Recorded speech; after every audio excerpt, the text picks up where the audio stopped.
नमस्कार. नमस्कार. तुम्ही तुमच्या हातात आहे ते कशासाठी वापरलं होतं? हे गाईच्या दूध वाढण्याकरता. अच्छा. दुधाचं का पहिले किती देत होती दूध? पहिले दोन्ही टायमा 7-8 लिटर भरे. हां, आता किती देते? आता गेली 10 लिटर हो. 10 लिटरवर. हम्म, हे कॅटल रिज आहे ना, हम्म, धन्वंतरी कंपनीचं. हम्म. याचा रिझल्ट म्हटलं तर फॅट वगैरे वाढलाय का? फॅट वाढलं. किती होतं पहिले? पहिले 30-32 लागे भाव. अच्छा. हां, हां. आता 45, 40, 45, अच्छा. 50 पर्यंत जाऊन टेकले. हे किती दिवस झाले लावून? हे आता गाई झाले 2 महिने झाले. अच्छा.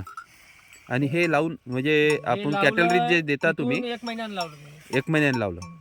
तर 1 महिन्यामध्ये म्हणजे समजा दूध पण वाढलं, दूध वाढलं, फॅट वाढलं, फाटे वाढली, SMS बी वाढलं. सगळं. अच्छा. भावा तिचा 45. तुमच्याकडे कोणी जर आलं तर तुम्ही काय सांगाल त्याला? सांगेन हे वापरून बा म्हणे. मी अच्छा. म्हटलं बी डेअरीवर. हां, हां, हां, हां. आणि मी चारलं बा. अच्छा. मला विचारते डेअरीवाले, हां, हां, तुमचा हां. भाव कसा लागते. हं, हं, हं. मी सांगितलं त्याले का हे नेऊन पहा तुम्ही हो. चारा हो मग का? सांगा. अच्छा. अशा पद्धतीने सांगाल तुम्ही, आहे ना? हो. बरं, बरं. ठीक आहे. नमस्कार. नमस्कार. तू मला नेहमी विचारते योग.